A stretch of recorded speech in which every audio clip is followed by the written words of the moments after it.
Live from the tank on the campus of the College of Staten Island, CSI Sportsnet welcomes you into coverage of NCAA Division II women's basketball, streaming exclusively on Flow College. In the team's final non-conference matchup of the regular season, the College of Staten Island Dolphins take on the Cougars of Caldwell University. Good evening, everybody. My name is Joe Foreman, joined on the call by Nicholas Bavona, and this is the McDonald's pregame show. McDonald's is our scoreboard sponsor here at the College of Staten Island, and they bring you our pregame coverage ahead of every CSI Dolphins home game. And Nick, the Dolphins and I braved the elements on Saturday as the team traveled to Dobbs Ferry, New York, in the midst of heavy snowfall for their second meeting of the season with the Mercy University Mavericks. I got the chance to call that game on the road, and once again the Dolphins found themselves very much in the game for the first 20 minutes. However, the Mavericks pulled away in the third quarter and never looked back as they defeated CSI for the second time this year. Tonight, the Dolphins look to bounce back against the Caldwell University team that they face for the sixth time in program history, the fourth time as a Division II program. Yeah, and Joe, something that happened in that game for CSI, it's been something that's been unfortunately similar for them this season, and it's been their second half turnover after the first half. And what I mean by that is going into halftime against Mercy, the game was tied between them and the Mavericks. And then the third quarter kind of got away from them, and that's really where the story was of that game between them and the Mavericks. In that second half, the Dolphins really struggled from the floor, 10 of 35 in terms of shooting percentage. That's 28.5%. And meanwhile, on the defensive side, they allowed the Mavericks to shoot a whopping 48.3%. So that's definitely a concern that's really been struggling and troubling some for the Dolphins this season. And another thing that's been troubling for them, Joe, 44 points allowed inside of the paint, as well as 16 turnovers on the offensive side. So CSI needs to clean that up going into the night's contest. And as you mentioned, trying to get their first win against this Caldwell squad since they moved into the D2 era. The Dolphins have never beaten the Cougars at the Division II level, with their 2 wins in the all-time series coming back in 1984 and 1989. But that being said, the last 2 meetings against the Cougars have both been very close, games that were decided by 6 and 8 points. How can the Dolphins change the narrative tonight and get into the win column against the Cougars for the first time in their D2 history? I think it comes down to finding and creating ways to open up some shots for this team, because they have gotten the looks over this course of time, Joe, but it all comes down to capitalizing and completing those plays. They haven't been able to hit the outside shots. They've got to find a way to hit those outside shots, and if they can get inside of the paint, that would help them a lot. The problem is for them tonight, they're facing a very good, talented Caldwell team as they're doing great numbers this season in terms of rebounding and forcing turnovers. So that'll be definitely a struggle for them on the offensive side. We'll see if maybe they can make those outside shots.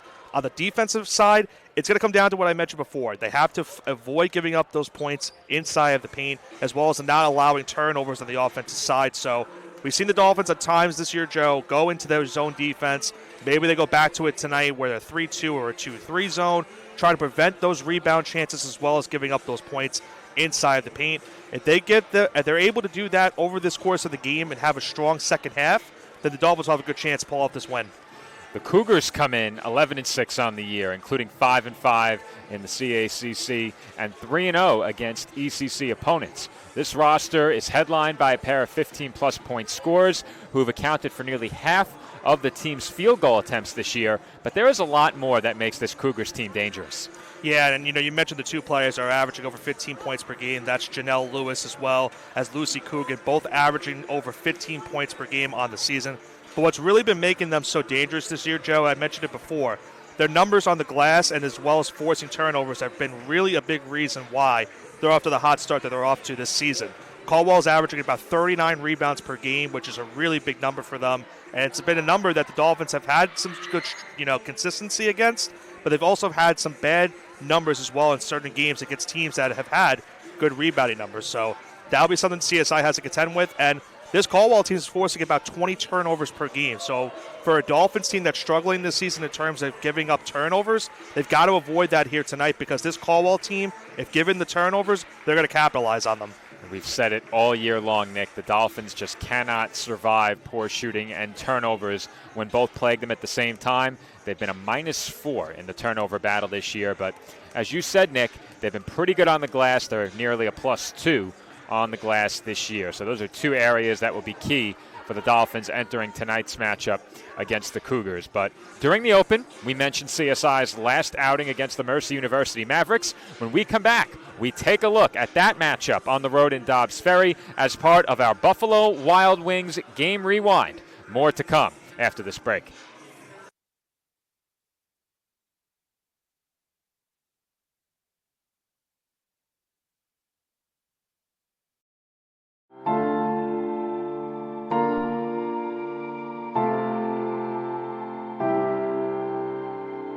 We've learned a lot from him, and we've probably learned more from him than he's learned from us. I think they're a real important part in my life. I can't describe it. It feels amazing.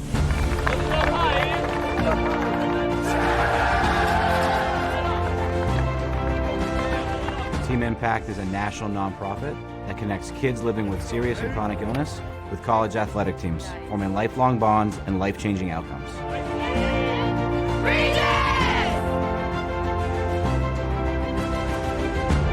me a break it! Break it! Can I have a hug?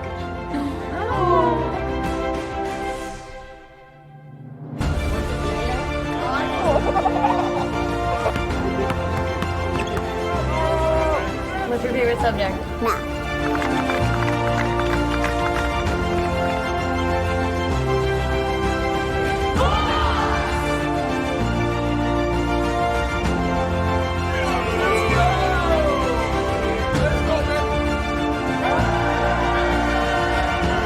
When you spread the word about Team Impact, you have the power to change lives.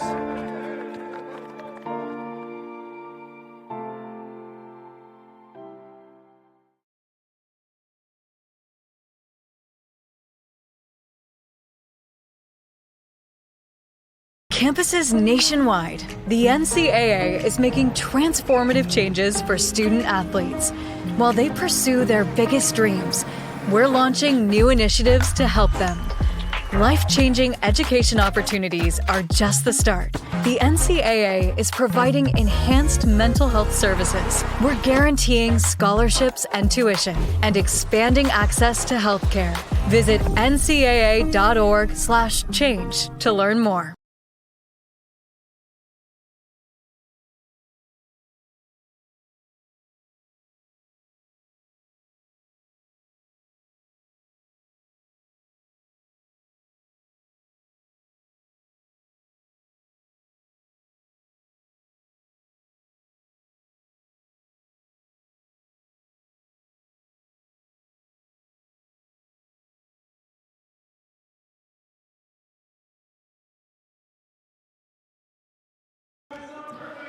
Joe Foreman back with you alongside Nicholas Bavona as we close in on tip-off for tonight's matchup between the College of Staten Island and Caldwell University.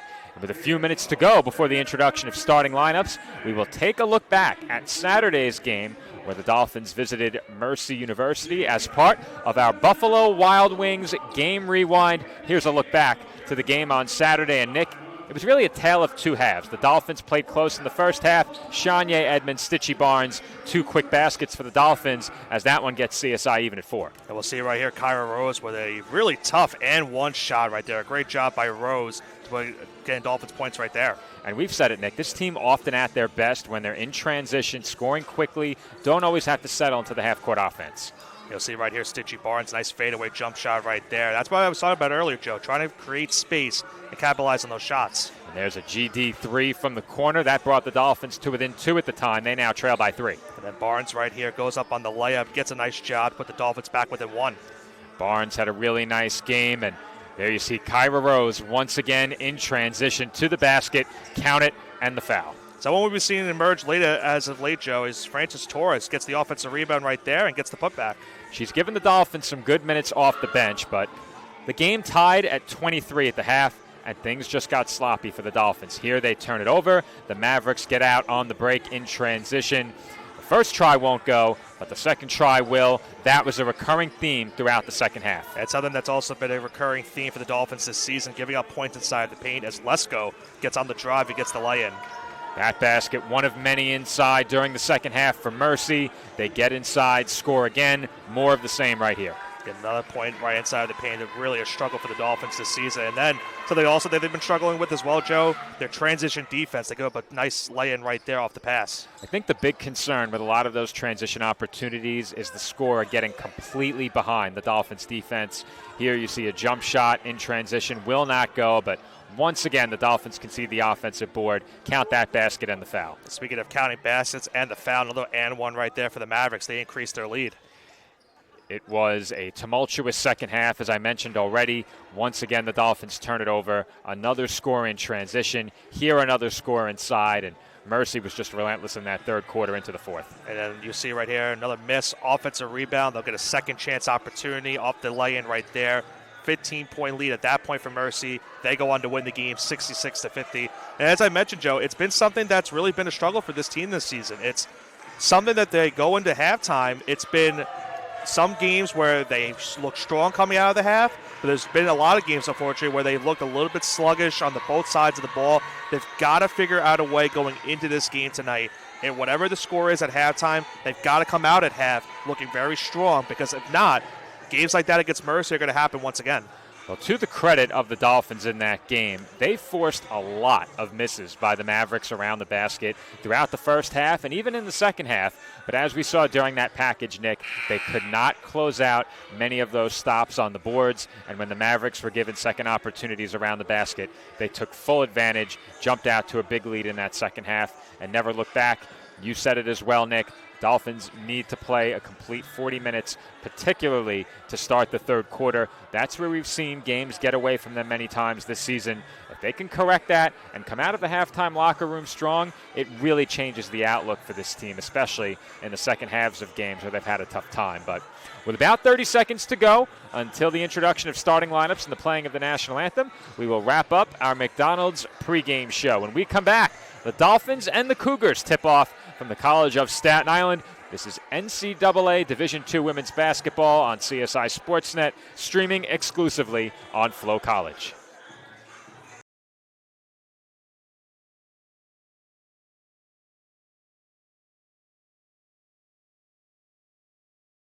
No, I'm right. The podcast that uncovers the origin stories of some of the biggest names in sports, media, and entertainment.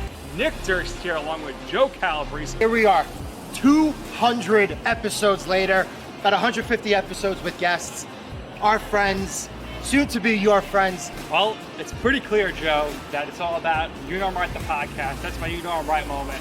Wanted to do a podcast, and everyone was like, what are you, crazy? Who's going to listen? You're not going to get guests. Well, guess what? I'm the best when it comes to getting guests. You could vouch for that. I am so happy that you asked me to do this. I couldn't have been more thrilled. And follow us on socials, check us out. I promise you, if you want to work in media, whether you work in media now, whether you want to quit your job and work in media, come to us, and I promise you, we will get you on the right foot. That's what it's all about, uncovering the origin stories of some of the biggest names in sports, media, and entertainment. Keep it locked on You Know I'm Right.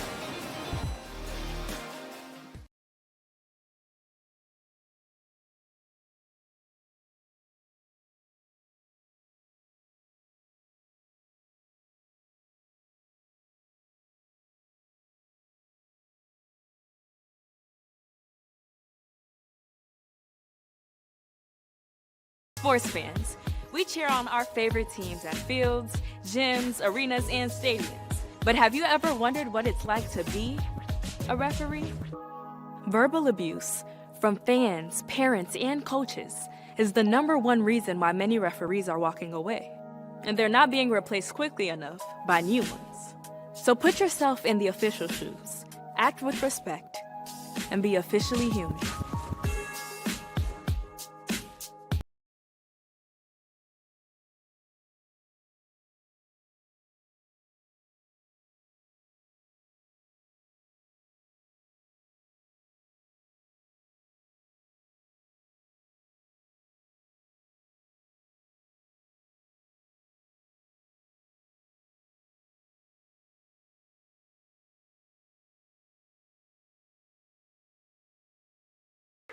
Joe Foreman back with you alongside Nicholas Bavona here on CSI Sportsnet as we close in on tip-off between the College of Staten Island Dolphins and the Caldwell University Cougars.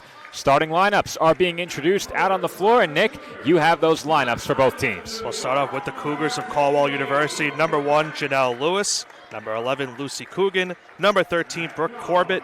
Number 15, Nasa Aguilar. And number 22, Harmony Earth Wiley. Might have to say H-E-W maybe, Joe. Earth Wiley going to be a tough one to say consistently for you in this game potentially. I got this. You got this. Okay.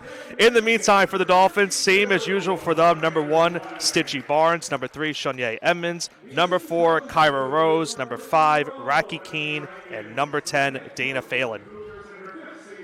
Regular starting 5 for the Dolphins. And Nick, we talked a bit about the game on Saturday, but it's something that we've said many times already this season, and it certainly held true over the weekend. Kyra Rose has really had herself a great season, especially at the offensive end. And on Saturday, during a game where the Dolphins struggled offensively for much of the game, Rose was a bright spot, played very well, led the way in scoring. It wasn't her most efficient game, but given the amount of attention she drew from the Mercy defense and the amount of size that Mavericks team possesses, you have to like what she was able to do at that end of the floor. Yeah, she's been arguably, Joe, the most consistent player on this team all season long for this Dolphins lineup, bringing around a lot of double figures scoring. You mentioned her shooting in that last game wasn't the best, but did go to the free throw line 10 times in that game, 7 of 10 from the free throw line. Also added 6 rebounds and 4 assists, as well as forcing a turnover on a steal. But the problem for the Dolphins this year, Joe, and something that they really could use in this game, is that they need a little bit more scoring. Because if you look at that last game, only Rose and Edmonds were the only 2 players in double figures for the Dolphins in that game. The next closest player was Stitchy Barnes, which is 7 points. So they really need someone outside of just 2 players to get a lot more scoring in this game.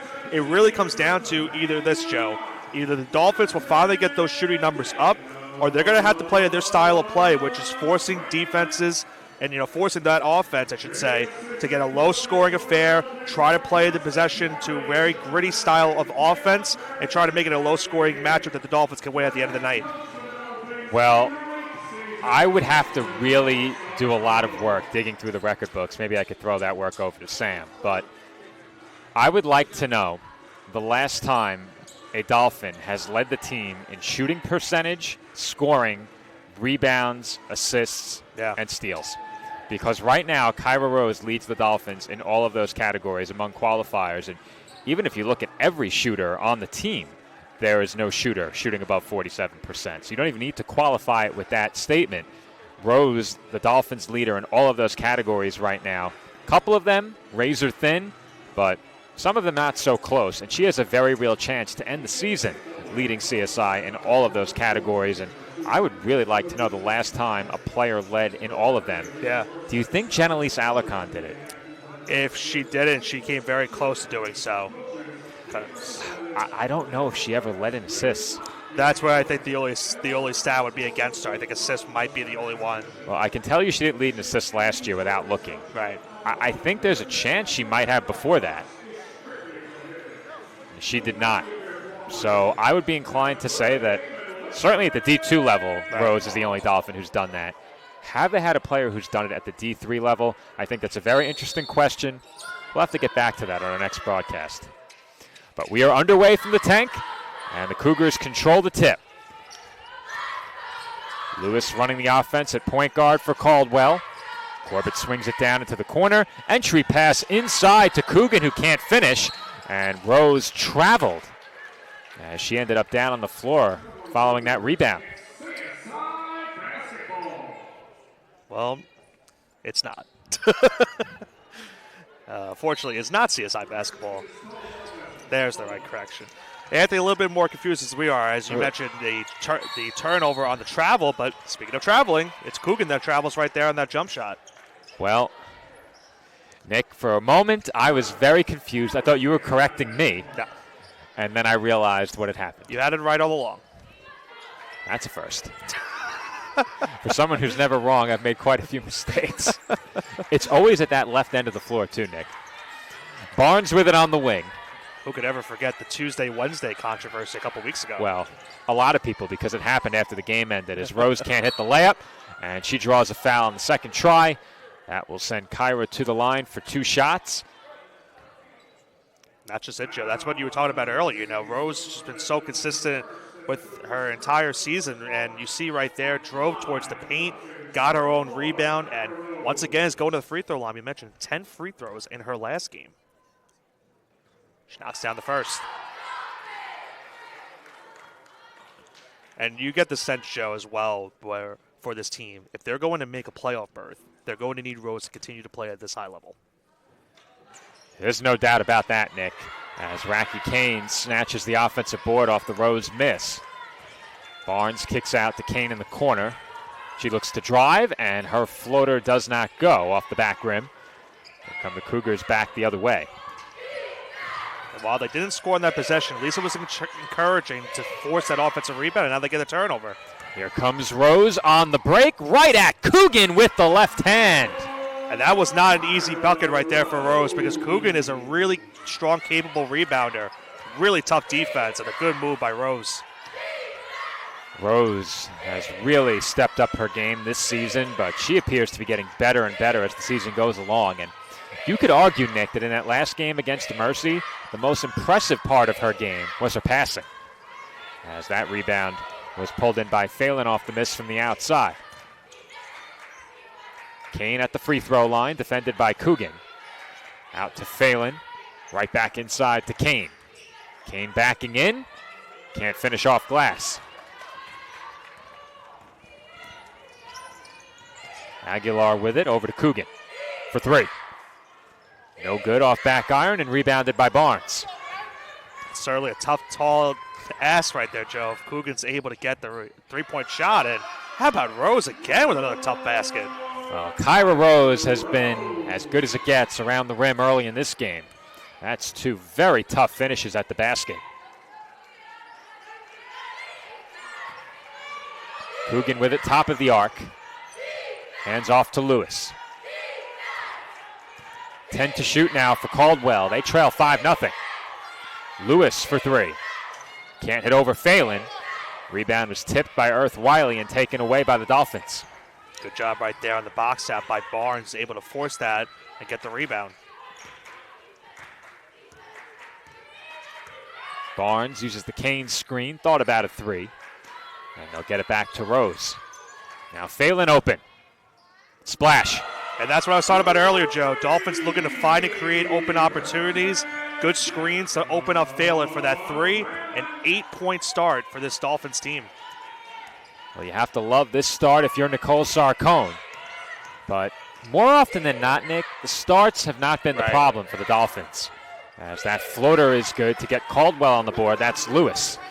Yeah, you're right, Joe. The Dolphins have not struggled in terms of starting these games for the most part this season. It's about ending the games, and that's something that they need to fix going into the second half. After a great start here in the first half, but they'll need to be consistent as the next couple of quarters go on. Kane given plenty of room, can't hit that time. Edmonds with the offensive board. She's doubled along the baseline, finds Rose. Rose looks to drive, had it knocked away by Corbett. A long outlet to Lewis. And there's a situation we mentioned before, Nick. Out in transition, the leading attacker on the other side gets behind the Dolphins' defense for an easy basket. It was a good defensive play right there by Corbett. She forced the turnover as Rose was driving, and Lewis had an easy lay-in on the other way. And defense once again leaned to offense so far to start this game. Can you call the player out ahead of the break the attacker, Nick? I think you have to. As Barnes can't hit from 3. Well, it didn't apply in that situation, but, in the game of pickup, they call that good old cherry picking. Been accustomed to that a lot in playing our days of 2K.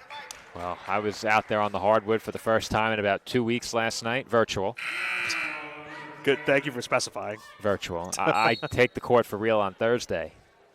I will not say where, when, or for whom. Is that playoff game we talked about last week? They are eliminated. Oh, they are eliminated now. Yeah. Okay. New season. Okay. Lewis. Short and nearly got the bounce. And there's a strong rebound by Coogan. Now Earth Wiley, defended by Rose, kicks out. And Coogan knocks down a three. And that's just a tough ask right there for anyone. Coogan standing 6 foot tall, got the offensive rebound, and then knocks down that three right there. Puts your team now within one, a 7-0 run now for Caldwell.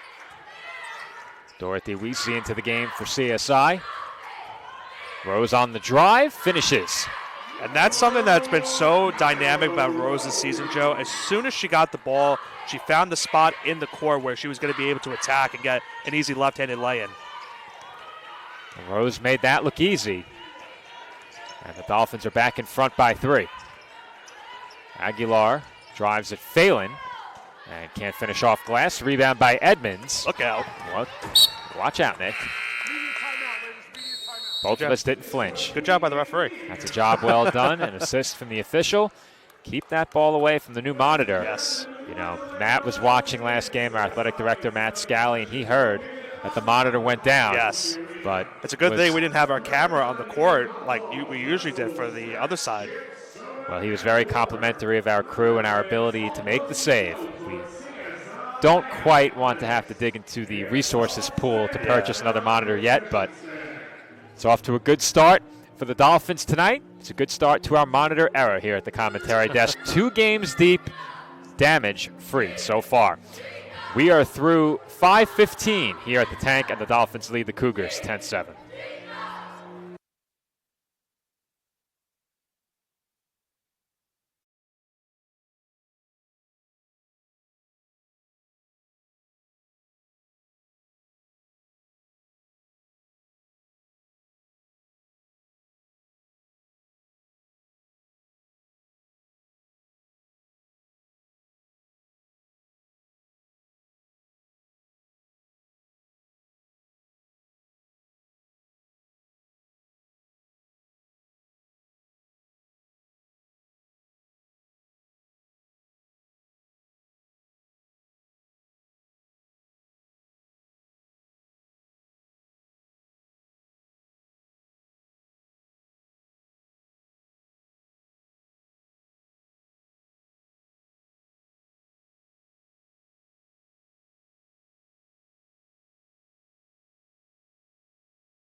And we are back with 4:45 to go in the first quarter between the Dolphins and Cougars. CSI leads Caldwell 10-7 in the opening quarter. Nice offensive start for both of these teams. Dolphins started an 8-0 run, and then it was followed up by a 7-0 run by Caldwell. That one knocked out of bounds by the Cougars. It will stay Dolphins basketball with 15 to shoot. Kyra Rose leads the way for CSI with 7 early points. This is Edmonds handing off to Barnes. Now Phelan in the corner. Splash. And Joe, that's got to be an early encouraging sign right there. Phelan knocking down her first 2 threes of the night. We've been saying it. Eventually those shots are going to start falling down. Both of her makes have been in rhythm, and it seems like the Dolphins are executing well at the offensive end early in this game, Nick. There's some good defense from Edmonds. And the Cougars keep it with 12 to shoot. Edmonds the best defender on this Dolphins team. Earth Wiley into the corner for Coogan. And she knocks down another 3. Coogan starting to heat up now. Knocks down another triple right there and puts her team back within 3. Coogan willing the Cougars back into this game after they fell behind 8-0. Phelan over to Rose. She gets a screen from Weesey. Rose on the drive. Throws one up and can't finish. Looking for a foul call there, but no call. We saw that a few times at Mercy as Coogan can't finish. Dolphins wanted to travel, as you mentioned, Nick. Rose wanted a foul, and that happened several times when the Dolphins faced the Mavericks as Barnes banks it in. How many times have we seen that this season, too, from Barnes going right towards the hole and getting inside of the rim? You know, that's something that's been great about her game, too, Joe. She'll get the rebound on one end, immediately goes up the court on the other end, and gets a nice job of the lay-in. Lewis feeds it inside to Coogan. She has a mismatch on Weesey, and the fadeaway won't go. Coogan said she was hitting the arm. Dolphins go right back the other way. And Rose once again scoops it in with the left hand. Man, what a start to this game for Kyra Rose now. 9 points in this first quarter. Dolphins back ahead by 7. It's been a highlight reel start to this game for both sides. Pull up by Lewis, rattles out, and Rose has the rebound. We see cross-court pass to Barnes. Barnes looks to drive, met by Coogan. Phelan's floater goes down. And how about that play right there? Barnes went and attacked on Coogan, and by doing that, it knocked Coogan a little bit outside of the paint and gave Phelan a wide-open fadeaway floater opportunity right there. Phelan now 3 for 3 with 8 points. Rose 4 for 6 with 9. Stitchy Barnes 2 points, 4 rebounds, 3 assists. Lewis left open. Can't hit. But the rebound is pulled in by Corbett. The bank shot won't go. And a whistle comes in for a foul as Earth Wiley was taken down along the baseline. I'm going to see a look at one of those highlights I mentioned before. You see Barnes right here creating the contact on Coogan. Phelan with a nice cut towards the basket. He gets that floater to fall. This is arguably the best offensive quarter the Dolphins have had here at home since the opener, Nick. The way they're executing, the efficiency. 20 to shoot for Caldwell as they inbound from the baseline. Big crossover by Earth Wiley, and she lost it. Here comes Rose the other way through traffic. She finds Phelan, and that shot won't go. But Rose inadvertently found Phelan, and she lost the handle. Coogan defended by Weesey again, looking to drive. Off the spin, she is able to find Maldonado underneath, and Maldonado will head to the line. How about that pass by Coogan right there to find Maldonado? She was spinning, looked like she was about to go up with a shot. At the very last second, found Maldonado. Now she'll go to the line for 2. Juliana Ditto will check in. Dana Phelan to the Dolphins bench. Gotta feel good to have the last name Coogan on the team named Cougars, right? You know, I didn't think about that, but it works now. It does work. The spelling a bit different. Yes.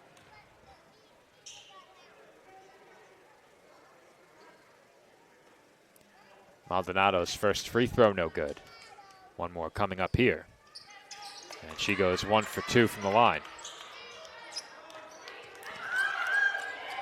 Some pressure from the Cougars on the inbound pass. And this is where we've seen the Dolphins turn it over a bit.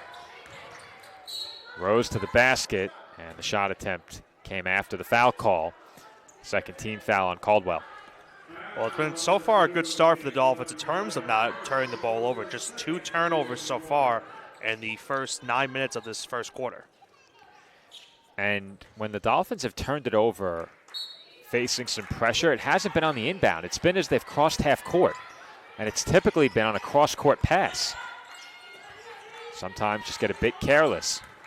Weesey lost it. That's a tough one because Weesey made a nice move with the pump fake shot and then went right towards the rim, but in transition, lost the ball on the way up. She certainly had a step. Just over 1 minute to play in the opening quarter. Dolphins lead it 19-11.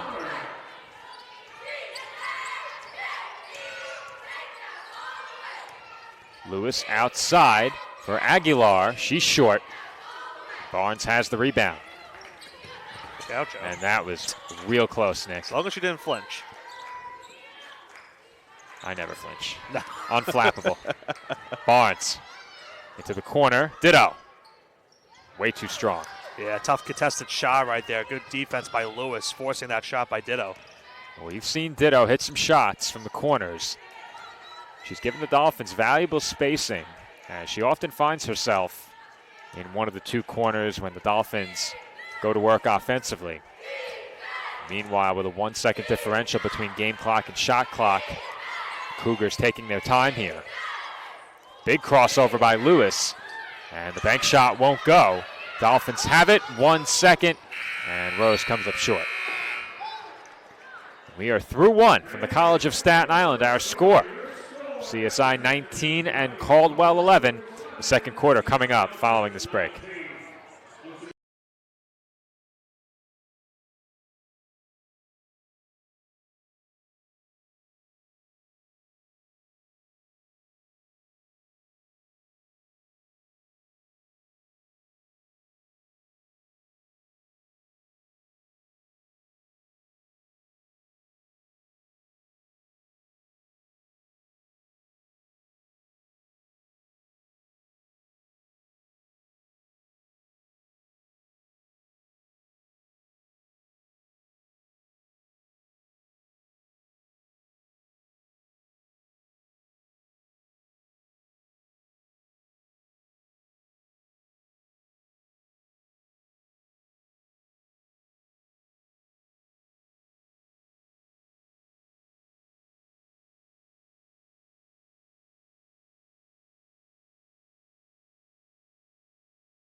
And we are back from the tank for the start of the second quarter with the Dolphins leading at 19-11. And Nick, we said it during the first, but in terms of offensive efficiency, one of the best quarters we've seen from the Dolphins this year. And they played pretty well at the defensive end, holding the Cougars to 4 of 16. Players down on the floor, chasing after that loose ball, and possession arrow is going to favor Caldwell. Well, what you mentioned it, Joe, the Dolphins with arguably one of their best shooting performances in this season in the first quarter. 8 of 17 from the floor, and they made a couple of three-pointers as well, those both being from Dana Phelan. And outside of that last turnover right there, that was only their third turnover of this game so far. So it's been a low start to the game in terms of turnover numbers, and that's something that they'd be needing to fix. Top of the arc now, Aguilar surveys, and Maldonado gets inside but can't finish. She grabs her own miss and kicks out. Entry pass to Coogan, but a foul occurred before the pass. Yeah, that foul on Barnes because Barnes was up against Coogan inside the paint. So I think that was one where you had the disadvantage of the size, so you had to just kind of draw a foul and avoid giving up the easy two right there. You have 4 fouls to give before you're in the penalty. You might as well use them as Maldonado is able to finish off the nice feed from Coogan. Yeah, I think that's something that's really been eye-opening so far for Caldwell is Coogan, we know, can score, can rebound too, but she can also dish the ball. She's kind of like, it's what we've seen from Kyra Rose this season. Barnes finds Kane off the head fake. She gets inside and can't finish. But Edmonds skies in for the rebound and draws the foul. And one thing that they would love to have back on that play, Joe, is they had Ditto wide open at the top of the arc for a three. Kane did get a good look at it, but you're right, Nick. Ditto was open.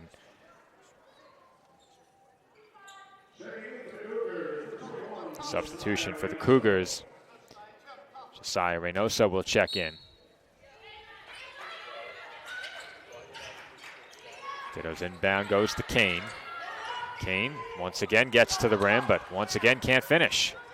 And she got a good move towards the paint, Joe, but she just kind of forced it up there a little bit too much on that shot. And that pass got away. Dolphins did get a piece. Yeah, I was very surprised they said initially CSI ball on that. Yeah, that was my thought. I saw that on the initial call, but Dolphins did indeed touch it. Maldonado the inbounder with 21 on the shot clock. She needs somewhere to go with it, and Coogan comes to meet it. Coogan backing in on Kane, and she turned it over, thinking once again that she was fouled. Rose out to Phelan. Phelan to Kane, right back to Rose. Rose was left open, still gets by, converts, and will head to the line. Kyra Rose just once again with a great heads-up play right there, Joe. Had a little bit of space on the baseline right there. Went up with it, got another and one to fall, and what's been a really big season for her so far. What's been so impressive is that, you'll see it here on the replay, Nick, Rose is given room to shoot the jumper. She doesn't and still manages to gain a step on her defender. I think it's fair to say she has as quick a first step as any offensive player in the ECC. And I think it's because of that slight hesitation, because the opponent thinks that maybe she's going to take that outside jumper, but once she gets that slight hesitation to fall on the pump fake, that's what really draws her in to get those lay-ins to fall. Coogan with the tough fall-away jumper can't hit. And now Lewis will try a three, and that's good. And Coogan could have taken a three-point shot if she had wanted to, but with a nice teammate pass right there to find Lewis, and Lewis finally gets one to fall right there. That's a timely basket by Lewis. Caldwell back to within 6. Rose attacking. Kicks out to Edmonds, now Phelan. Ditto on the wing, calling for a screen. Kane given room and knocks down the mid-range jumper. And so far, one of the keys to this game I mentioned, Joe, was creating the space. They've done that really, really well in this one. Kane got some space and knocks down that mid-range jumper. And the Cougars immediately turn it over. And you can see the frustration beginning to build a bit for Caldwell after several possessions. They've been petitioning for whistles that did not come, as you see Kane knock down that jumper once again. Very nice pick and roll right there between Ditto and Kane. That's a really simple offensive play, but the Dolphins execute it well, and they have versatile players who can be either the screener or the ball handler in those situations. And how many times have we said this season, too, if you give Rocky Kane that's much space, she's going to try and knock down those jump shots. And right now, Nick, the Cougars have to find a matchup for Kyra Rose because so far they've had no answer. And you would think it would be Coogan, but with Coogan having to play against Rocky Kane, you're right, Joe. They really haven't had someone to go up against her in this matchup. So that's really where the Dolphins are right now getting the advantage.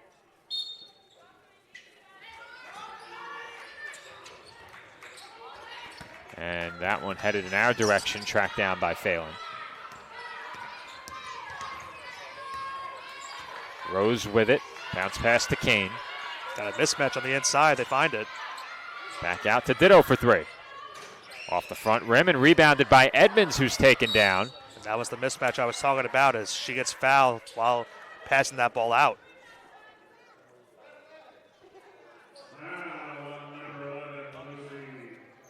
That's now 4 fouls on the Cougars, so they're 1 foul away from putting the Dolphins now in the bonus for the remainder of this first half.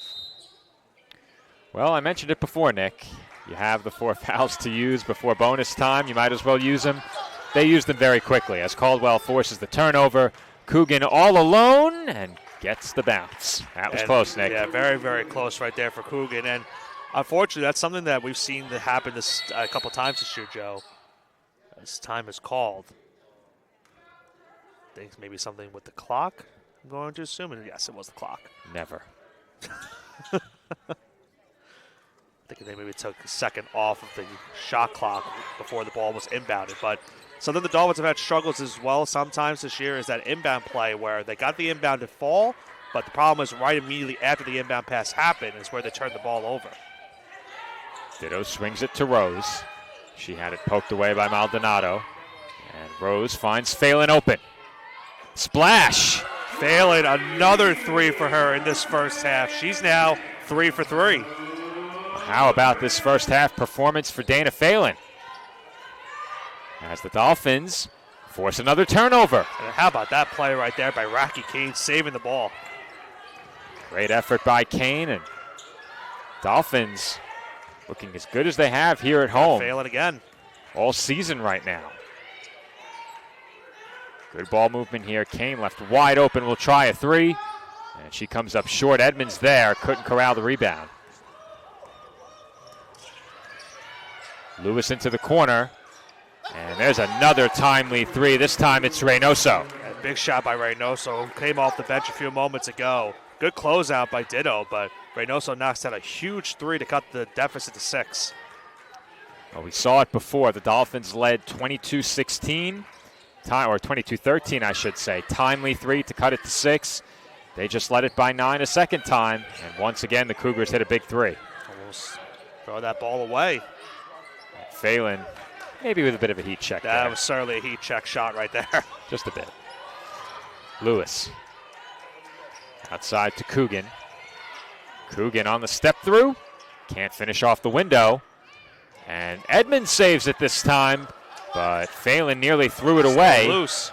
Kane's got it. Phelan threw it away. They had the numbers too, Joe, but that was just a careless pass. Not a bad idea, but the pass just off target. Coogan harassed in the corner by Kane. Gets the screen from Earth Wiley, now Lewis. Pull-up jumper on the way, no good.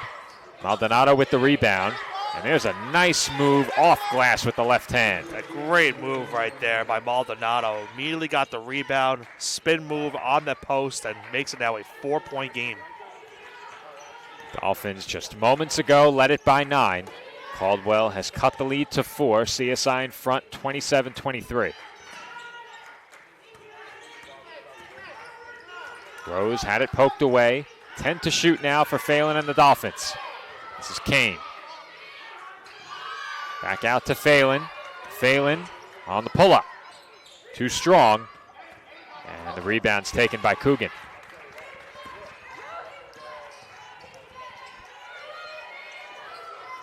Reynoso, floater along the baseline is short.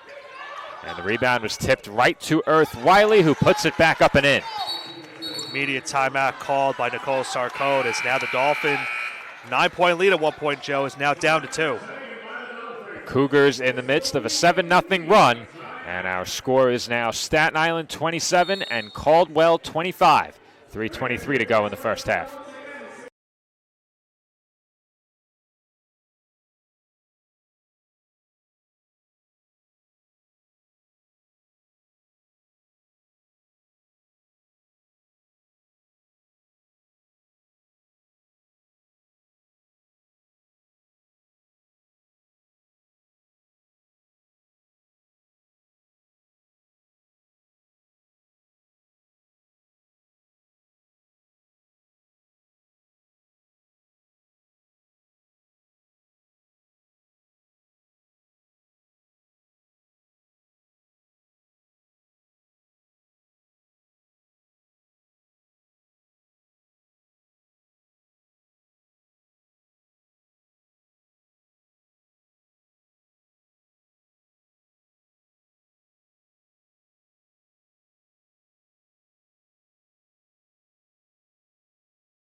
.323 to go in the first half with the Dolphins leading the Cougars 27-25. Dolphins have not been trailing at all in this first half, Joe, but now a 2-point game with about 3 minutes to go. Rose with 12, Phelan with 11. As Rose is fouled, Darren will head to the line. Yep. That's now 5 on the Cougars.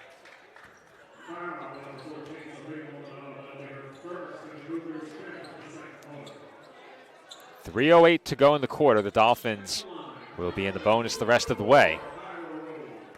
CSI 2 for 3 at the line in this game. All 3 of those free throws attempted by Kyra Rose.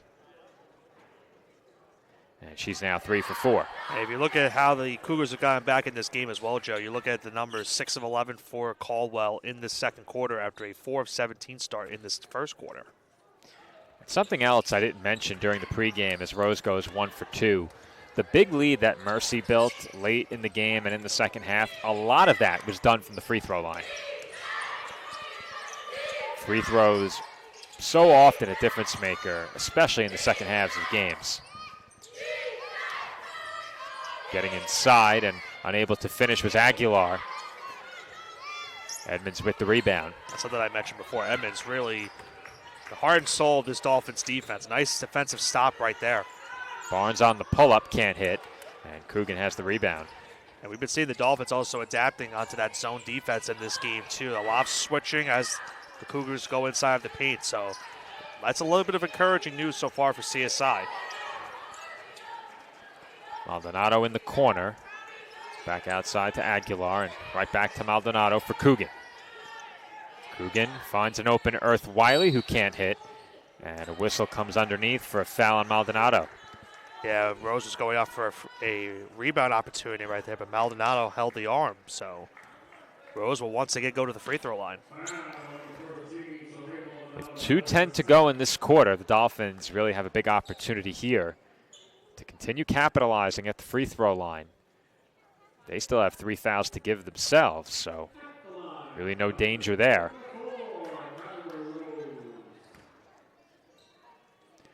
Rose 3 for 5 at the stripe thus far. And now 3 for 6.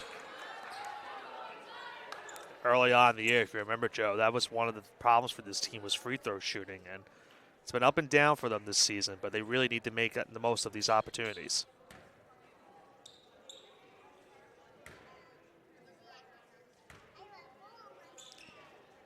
And And the second free throw for Rose is good. She's now 4 of 7 from the line. 13 points in the first half, 4 rebounds, 2 assists, 2 steals as well. Very active. Coogan at the free throw line. Hands off to Earth Wiley. Outside, Aguilar can't hit. And the rebound is a tie-up with the possession arrow favoring CSI. That would have been a little bit frustrating because Rose seemed like pretty much had full possession of the ball. Well, the big question is, Nick, rebound or no rebound, catch or interception? Oh, not again, please. I've heard enough of those conversations from this past weekend. 1:49 to go in the half. Dolphins inbound, leading 29-25. At the end of the day, no one knows what a catch is at this point in the NFL. Francis Torres out to Phelan. Now Rose, left open. Can't hit the jumper. Edmonds makes the save, but right to Lewis. And an immediate foul on Rose after she fouled Lewis on that play, trying to avoid a transition opportunity for the Cougars. You can live with that foul. You had the 3 to give, and that cuts down any transition opportunity. 90 seconds to go, first half. Dolphins by 4. Lewis looking inside for Coogan. Coogan quickly doubled. And she's able to get it to Maldonado. Right back to Coogan. Now Maldonado in the corner. She drives on Edmonds and draws a foul. No, it's travel. Yeah, it took a little bit of a hop step right there to go up with the basket and traveled in the process. Another turnover by the Cougars in this first half. Well, you know what I say whenever I botch one of those, Nick? Elevation. Elevation. You know, they do want to move us upstairs. I suggested rather than move us upstairs, we get a table that fits between the bleachers. That would be maybe helpful, yeah. We don't need a lot of room. It's just 2 of us. Right. And the Dolphins nearly turned it over, but they keep it. And Edmonds banks it in. Well, Joe, you know, we were talking about football earlier. That's one of those type of broken plays that work out at the end of the day. Edmonds, by no means, has lit up the stat sheet in terms of scoring as she comes away with the steal. That's her first bucket on that last possession, but she has 7 rebounds and now a steal. The Dolphins hold for a couple seconds. They have a 3-second differential. Edmonds scores again. Well, why hold it when you can just score right there easily? Edmonds with 2 straight back-to-back buckets. Dolphins lead it by 8. The shot clock has been turned off with 9 seconds to play in the first half. Aguilar at Edmonds, and she is fouled hard. Yeah, Edmonds trying to go up for the block right there, but to no avail. That'll be her first foul of this first half.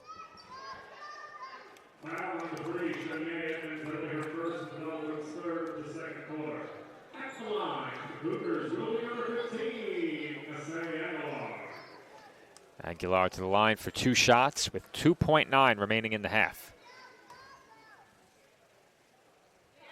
And the first is good. Curious to see after this free throw who gets the shot for the Dolphins at the half. It rattles out. Barnes looks up, and that will not count. And that will do it for half number 1. Our score at halftime, CSI 33 and Caldwell 26. Coming up next, our TLC Physical Therapy halftime report with women's basketball head coach Nicole Sarcone.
And we are live courtside with women's basketball head coach Nicole Sarcone. And Coach, it seemed like the team executed really well at the offensive end during that first quarter. How did you feel about that offensive effort and the ball movement? Yeah, I think this is one of the most confident games I've seen our team play on the offensive side of the floor to start the game. Typically it takes us a little bit of time to get going, and I think Kyra, nobody can guard her. She can't be guarded. So once she has that mentality, she got her to the rim, all good things are happening. Shawnee's going to the O-boards really hard. Dana's finally knocking down some shots, giving her some confidence, so proud of the effort they put in. And my second question was going to be about Kyra Rose and how much she has grown as a player, coaching her now for the last several seasons. What's your view on how she's progressed as a player? It certainly has gone well tonight. Yeah, she's done an unbelievable job, not just as a player on the court skill-wise, but her ability to adjust in the game, take coaching and elevate her game, and she's just unbelievable. She's come a long way, and I'm happy to see her put this effort out there. All right, Coach, thank you for your time. Best of luck in the second half. That is women's basketball head coach Nicole Sarcone joining us for the TLC Physical Therapy Halftime Report. When we come back, the third quarter gets underway from the College of Staten Island. Dolphins lead it at the halftime.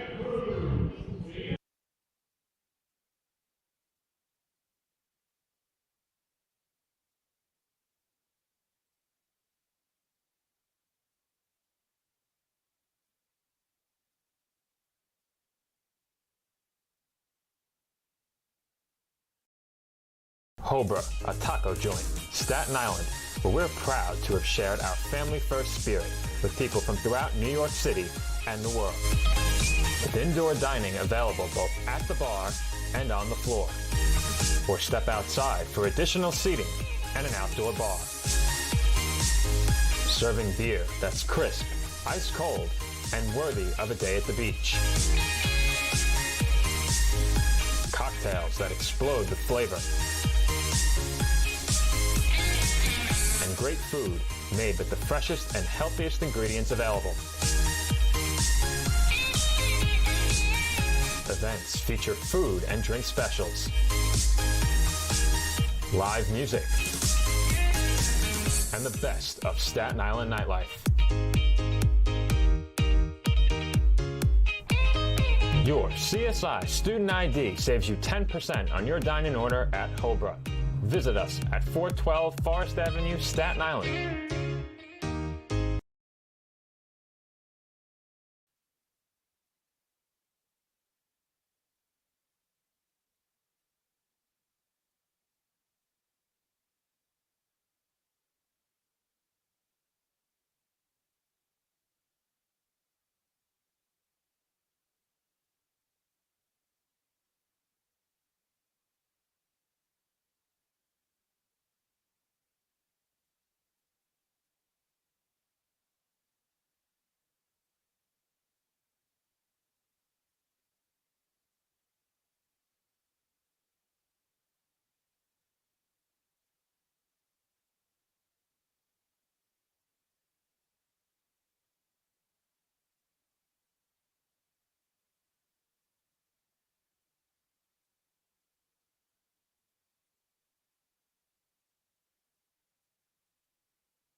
And we're back for the start of the second half from the College of Staten Island. CSI leading Caldwell 33-26. And Nick, I've done the TLC Physical Therapy halftime report with head coach Nicole Sarcone several times this season. I think that's probably the happiest we've seen her entering halftime of any home game. Well, I'm just grateful I didn't mute the mic like last time, Joe. At least we had it this time all fully.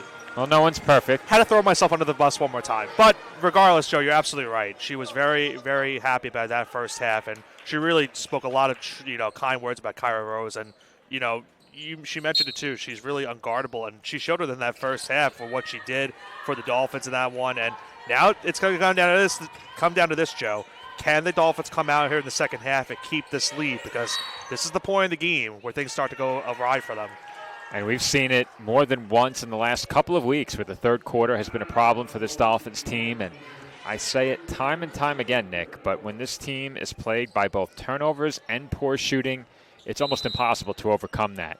If they can knock down some shots, maybe you get away with a few turnovers. As the Cougars quickly turn it over to begin the third quarter. And I think something that's also been encouraging, even though they're just 3 of 10 from the arc, at least the Dolphins are making those outside shots because we haven't really seen that all season. And a big reason why David Phelan's knocked down all 3 of them. Another stat that I'd like to check, and I could probably do that within the next 2 minutes, but the Dolphins' record this season when they've shot above 40%. This is Barnes with it. Tough shot, won't go inside. Kane tips it, but Lewis brings it in. Lewis gave up her dribble and sends it back outside. Corbett entry pass, Coogan, who's doubled. Quick ball movement, and Earth Wiley does not get the roll. Still loose. Down to the floor when Aguilar, she had it, and now gets it back from Corbett. Aguilar left open, can't hit, and Edmonds has another rebound. A couple missed opportunities right there for the Cougars trying to cut this deficit. And the Dolphins give it away. Here comes Lewis. Lewis was left open. Aguilar right back to Lewis. And she ends up right where she started, Nick, and hits the jumper. Yeah, just a nice little give and go right there, Joe. And I think what really was troubling right there was it was an immediate turnover for the Dolphins after they got a couple shots forced. And that's really something they've got to figure out. They can't allow those turnovers to plague them here in this second half. Dolphins by 5. They're left with 12 to shoot here. Kane was left open. Moves a bit closer and comes up short. Edmonds with the rebound, and she puts it up and in. Yeah, another play where Coogan's definitely not going to be happy with the officials, Joe. She's been looking for a foul a lot in this one, and a lot of contact right there between her and Edmonds, but it's Edmonds that gets the 2, and she scored the last 6 points for the Dolphins, dating back to the first half. Another Cougars turnover. Dolphins on the break, and Barnes cannot finish. That's one Stitchy Barnes is going to want to have back. Pass inside Aguilar. Back out to Lewis. She thought about the 3. Now Coogan top of the arc. Back to Lewis. She'll try it from deep, and she knocks it down. Well, it was not a strong first half for Lewis in terms of scoring, but I start here to the second half, and if they start getting her going from the outside, Joe, it could be troubling for the Dolphins. Rose for Kane. Kane off the fake, banks it in. Nice hesitation right there by Kane going up with that jump shot. Got Coogan to go up, and after she got the hesitation, gets the 2 to fall. A much-needed basket for CSI. Prior to that make by Kane, the Dolphins were shooting 41%. And Nick, I can confirm that the Dolphins are unbeaten this season when shooting over 40%. As Aguilar can't hit from distance. Rebound by Rose, who looks to push. Back out to Barnes, now Phelan. Over to Barnes.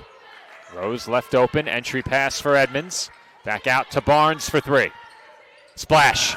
Good ball movement right there by the Dolphins, and Barnes gets wide open for the 3.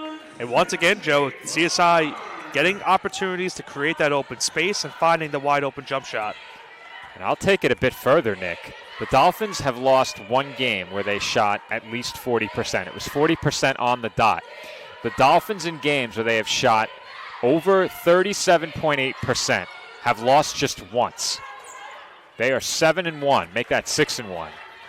in those 7 games. This is Kane, and she lost it, but it was last touched by Caldwell. Let's get a look at that ball movement leading to the Barnes 3. Rose cuts it into the inside. Edmonds finds Barnes wide open at the top of the arc for the 3. It hasn't just been the shooting tonight, Nick. It's been the ball movement for the Dolphins that's been impressive and had Coach Sarcone very happy at halftime. CSI by 9, Phelan open. Short on the 3. And you'll take that, Joe. Even though it was a miss on that shot, they got another wide open look, and that's what's really been good about this game. They're getting those open looks, and for the most part, they've been making them. Well, considering how open she was, Nick, she was very far behind the line. 8 to shoot now for the Cougars. Lewis swings it. Aguilar feed inside, and Kane commits the foul. I think that, yeah, you're right, it was on Kane. Yeah, she reached in. Didn't know if they called it maybe on Phelan, but I didn't see Phelan do anything wrong on that play. Went straight up, but you're right, I think it was on the reach in on that play.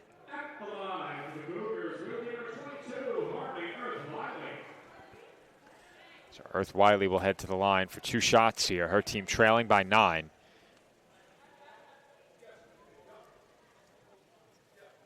Dolphins now up over 43% shooting, 3 of 7 to start the 3rd. And the first free throw is good. That free throw number 5 of the game for the Cougars. They're now 3 for 5 from the stripe. The Dolphins 4 of 7.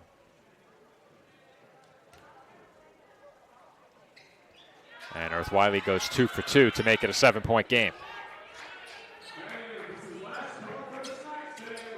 Immediate press defense right here by the Cougars, trying to force a turnover. Rose with it, gets it ahead to Barnes.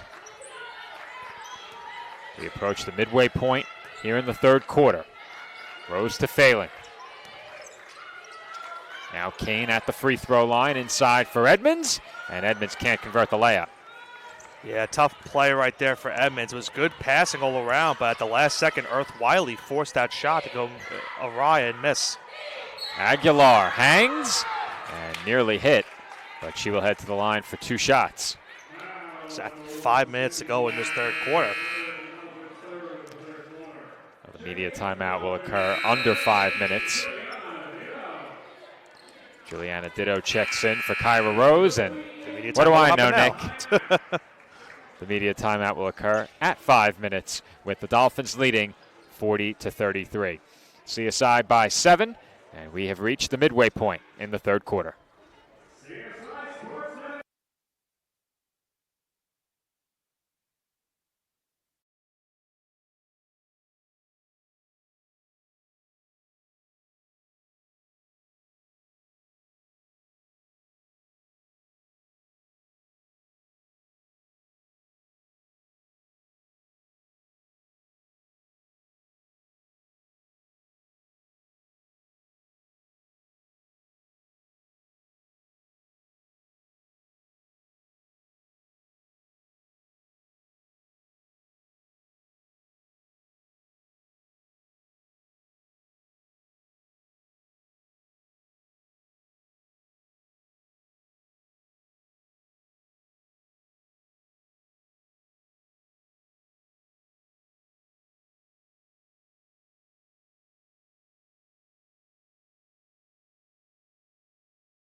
Five minutes to go in the 3rd quarter from the College of Staten Island, where the Dolphins lead Caldwell University 40-33. Free throws coming up for the Cougars, as Aguilar knocks down the first. I mentioned this stat earlier, Joe, as well, before the half ended, as that second free throw missed, rebounded by Edmonds. The Dolphins have led the majority of this game. Cougars still looking for their first lead of this game. This is Ditto with it. Over to Rose. Rose uses the Kane screen. Gets to the basket, but can't finish. She has her own miss, and the putback. Count it, and one. And we have to see the stats of Coogan. She went down hard on that play with her and Rose, as Rose does convert the and one, but we'll have to see the status. Coogan back to her feet, so that's good to see. I mentioned it earlier. She's been involved in a lot of plays and a lot of contact in this first half as well, going into the second half.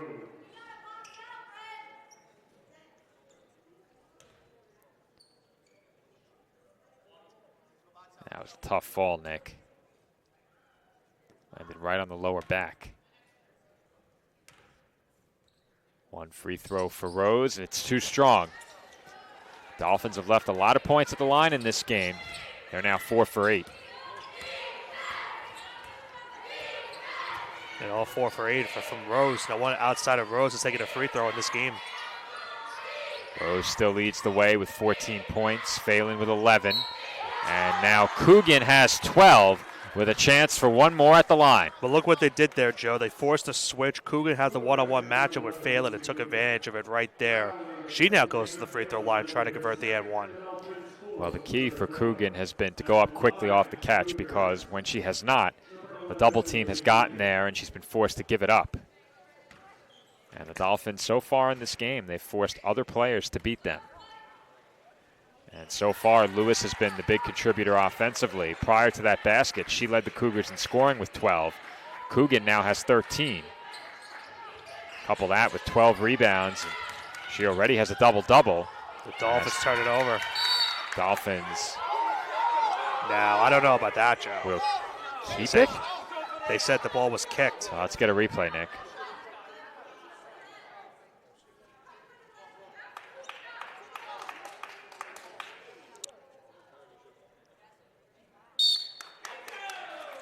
They changed the call. Was it kicked?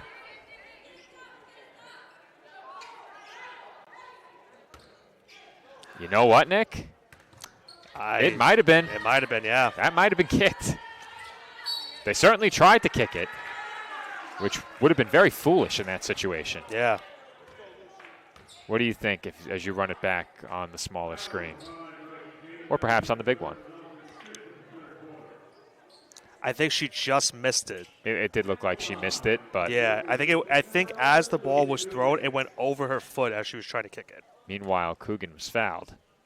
Dolphins have already committed 5 team fouls, and that free throw pulls Caldwell to within 4. But looking at the replay, Nick, I thought that Rose passed that with a bit more force than was indicated by how the ball traveled. So I thought maybe she got a piece. But on that angle, it's really tough with the official happening right into the frame as the ball crosses the foot. And you can see it, Joe. They're struggling at the ball up the court. Yeah. Another turnover. And Lewis can't finish. And now the Dolphins have the numbers. Rose. Got Phelan open.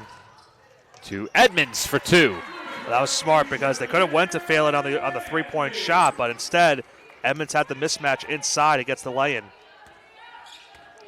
Dolphins back ahead by 5 as we approach 3.5 to go in the third. That entry pass off target and stolen.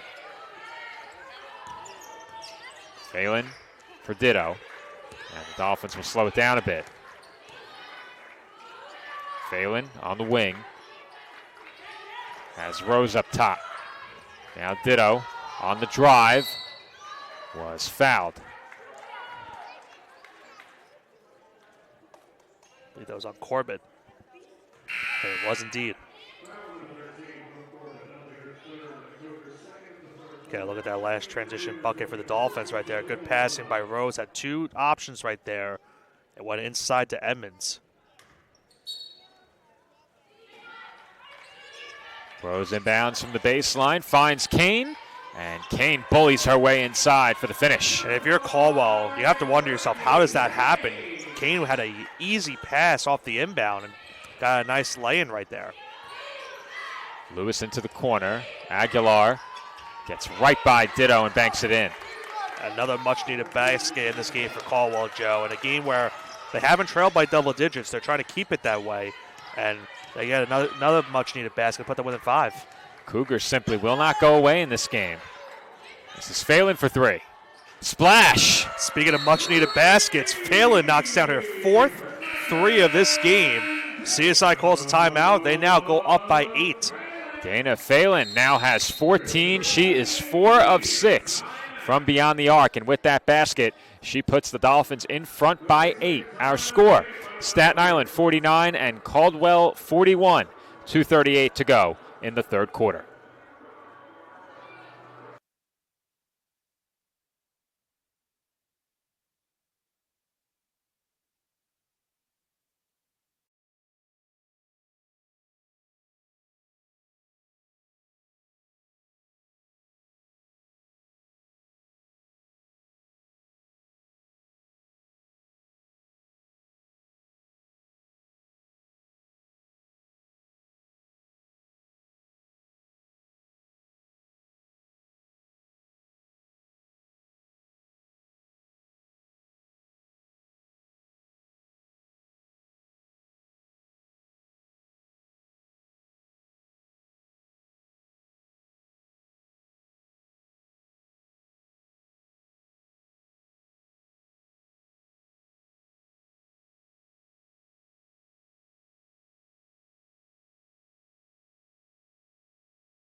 .238 to go in the third quarter with the Dolphins leading 49-41 over Caldwell University. And Nick, Cougars made a push, got close, and once again the Dolphins with a couple of big baskets. The last one, a 3 by Dana Phelan, have jumped out to an 8-point lead. Yeah, huge basket right there by Phelan, puts them back up 8.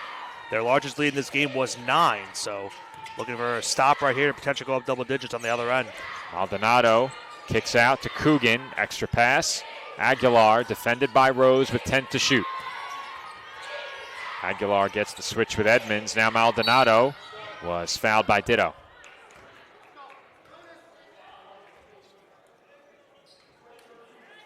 Another foul on Ditto right there. Question, that's her first. Looking at the foul trouble in this game for the Dolphins show, a couple players with 3 fouls.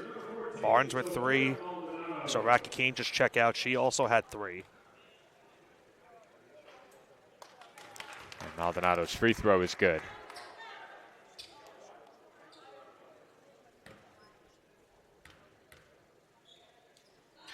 Second free throw won't go. Fight for the rebound and a jump ball called. But the possession arrow will keep it with the Dolphins. Not necessarily the worst thing, though, right there for Caldwell, because they'll go right back into that press defense, and it's been really troubling for a couple possessions here for the Dolphins against that press here in the second half. Ditto up to Maya McKee, who just checked in. Now Phelan for Rose. Rose up top for Ditto. Now Rose. Cross-court pass, Ditto for 3. Off the back rim, no good. Rebounded by Maldonado.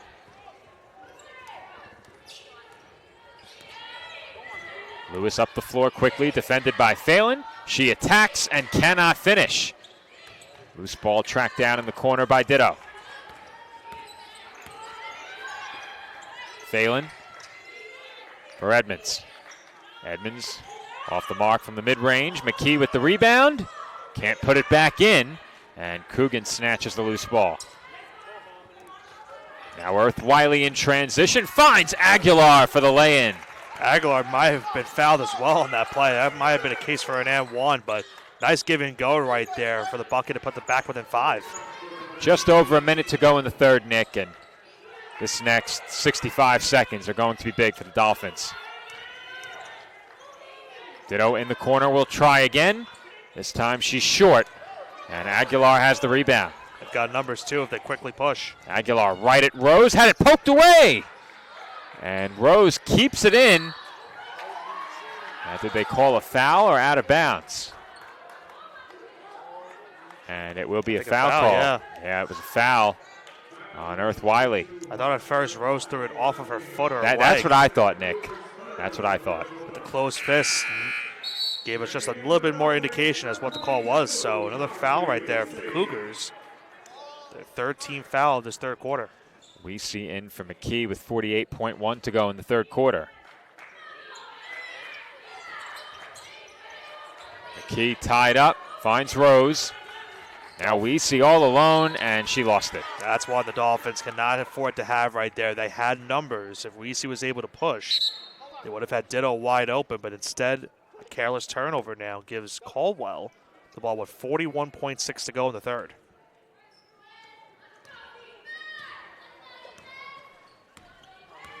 Lewis brings it up, defended by Rose on the wing.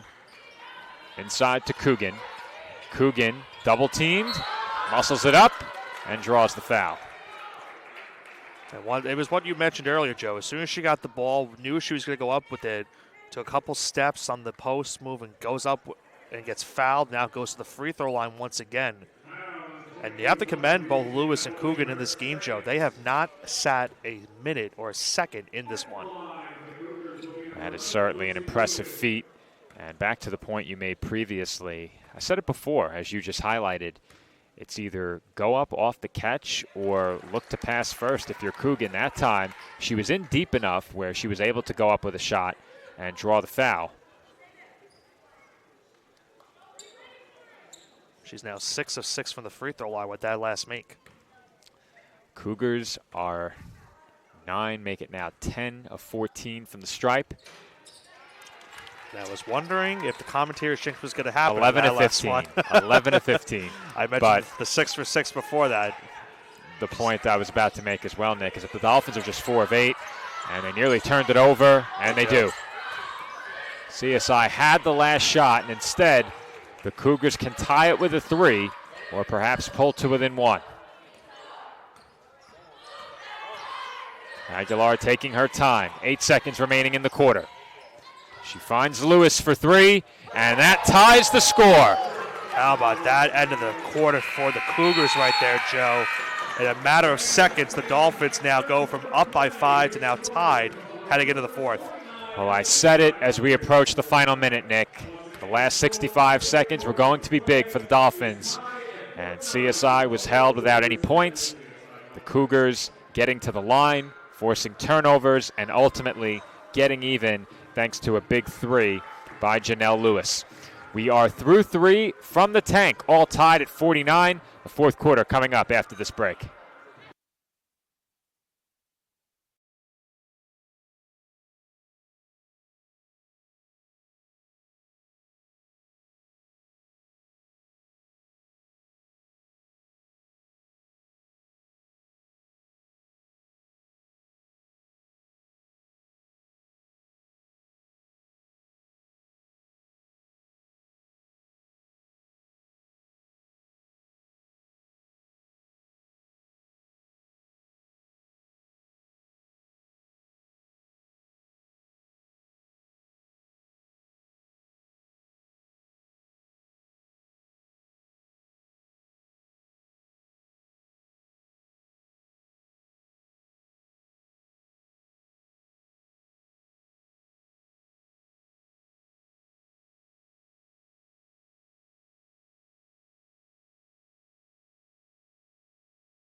Fourth quarter about to get underway from the tank.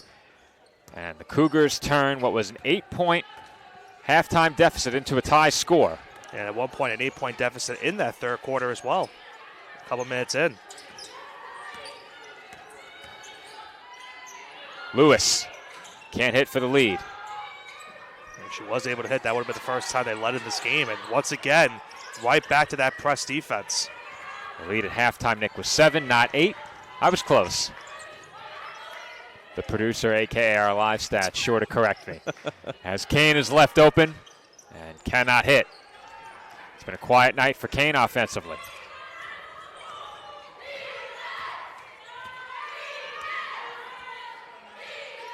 Once again, Joe, just 2 Dolphins at double figures here late in the quarter as Kane knocked that one out of bounds.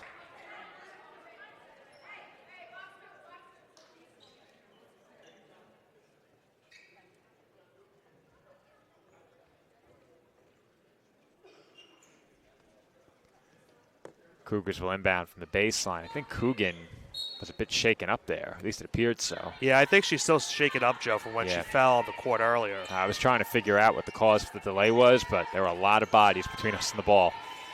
Earth Wiley outside for Lewis. She'll try another 3 and can't hit once again.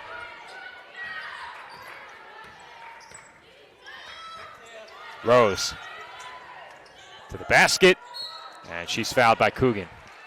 And once again, Rose taking advantage of finding the opportunity to go towards the paint. Immediately got the ball, drove, and draws the foul right there on Coogan, as you mentioned.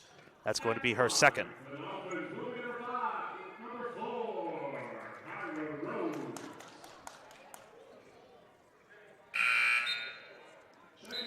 You said it before, Nick. The Dolphins in this game had just 8 free throw attempts, all belonging to Kyra Rose.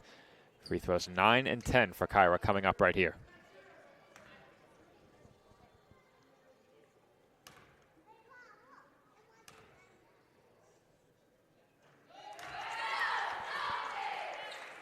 Can't remember the last time I've seen a stat like that where a team has that many free throws and it's all coming from one player.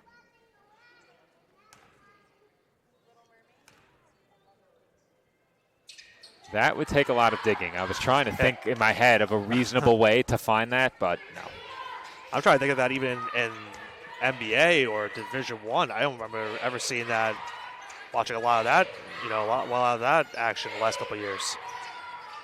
It's very rare. Aguilar could not hit on the runner in traffic, and a foul was called. And it's on CSI. I think it went on Edmonds, Nick. Yeah. On that play, going down was Corbett. And it was on Racky Kane, Joe. That's her 4th. Well, we've seen Racky get into foul trouble quite a bit. That is an early concern now. She'll stay in the game, but with 4 fouls now, the point of attack for the Cougars might be trying to get her out of this one. And an offensive foul was called on a push-off. That foul on Coogan now, that's her 3rd. As Francis Torres now will check in for Kane, who is now in foul trouble. Kane, the only player with 4, Barnes with 3, Coogan with 3, Corbett with 3. And if I'm the Dolphins now, Joe, with Coogan now at 3 fouls, getting 2 immediately here in this quarter, I'm trying to force her into a 4th foul at some point. If they can do it early, that might force her off the floor, but if it occurs anywhere beyond the midway point, they'll let her play it out, I think. There's a nice feed to Francis Torres, but she lost the ball. And it stays with CSI. And that's a fortunate break for the Dolphins right there. It was a good look right there by Edmonds, but Francis Torres lost it as she was trying to go up with it.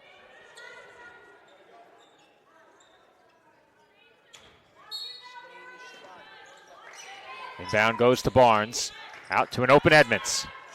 And she can't hit. Rebound was tipped away from Corbett by Francis Torres. It will be Cougars' ball.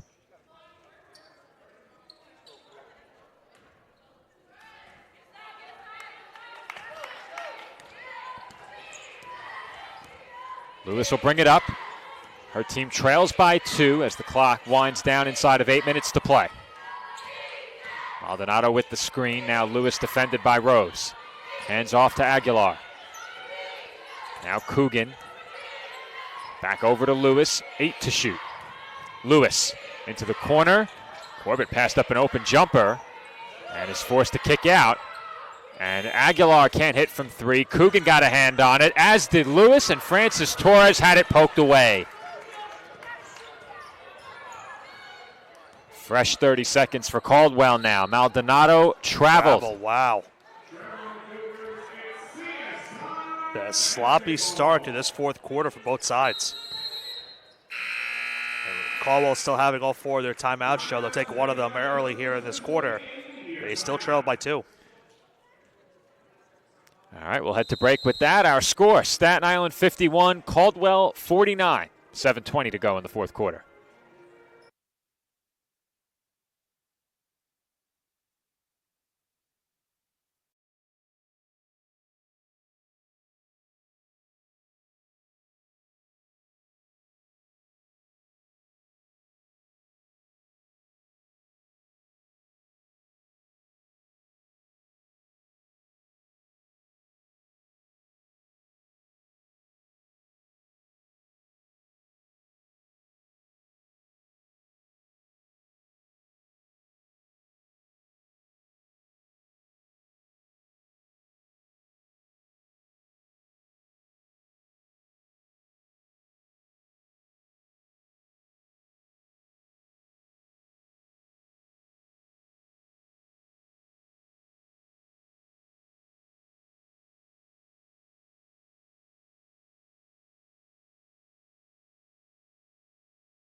$7:20 to go in the fourth quarter.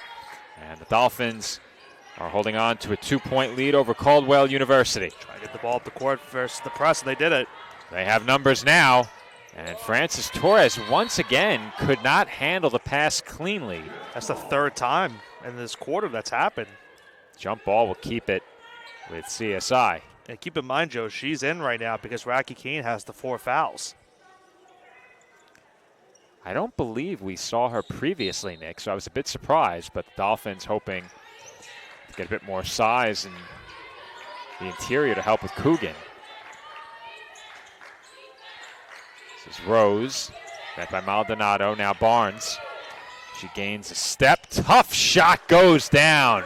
Well, the Dolphins get the shot to go. I'm sure they would have liked the foul maybe on Coogan trying to draw one, but how about that shot by Barnes? Not an easy one, falling away. That's great help defense by Coogan to make that a very difficult shot.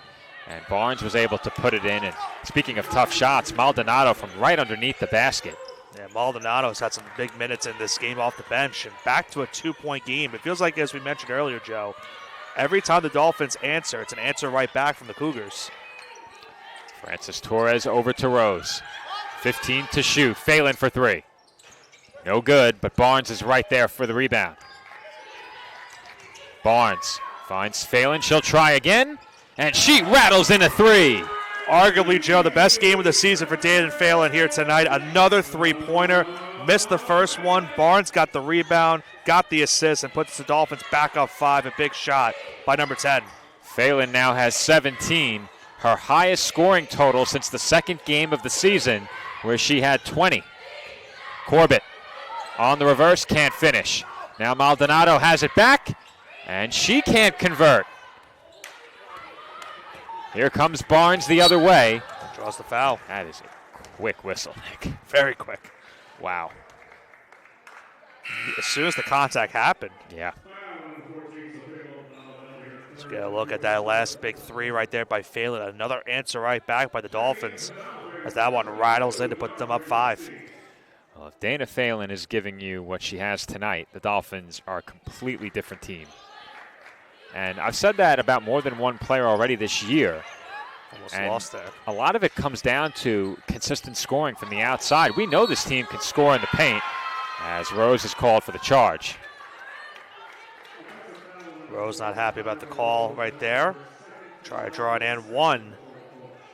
But you're right, Joe. I mean, especially this late in the season, too. You know, obviously this is the last non-conference game of the season for the Dolphins. If she can continue to shoot like this, going back into conference play, that's going to help the Dolphins move up in the ECC standings. I think whether or not Phelan knocks down those outside shots with the consistency we saw last year is the difference between the Dolphins hosting in the first round and having to go on the road.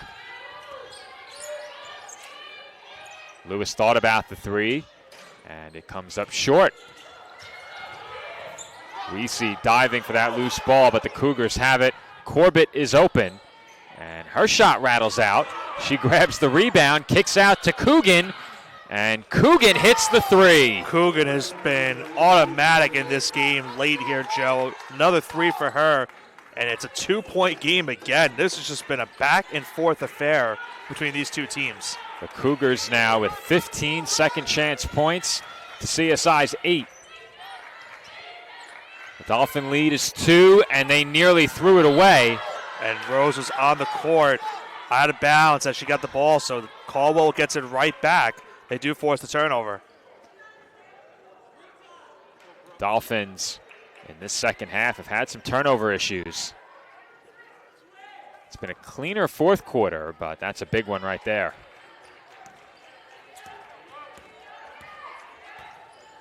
Once again, a chance for Caldwell. 2 to tie, 3 to take their first lead.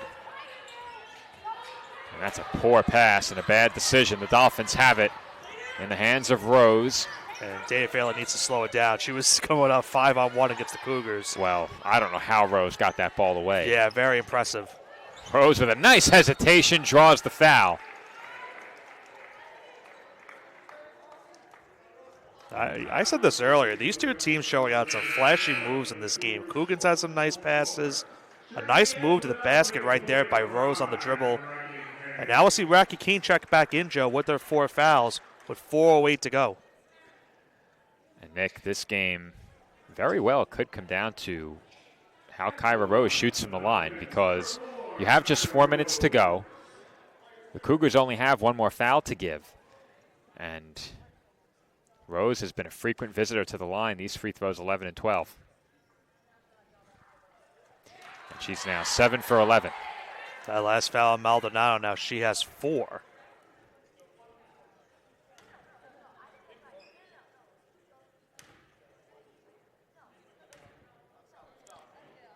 Second free throw from Rose goes down, and the Dolphins now lead by 4. She's made her last 4 free throws.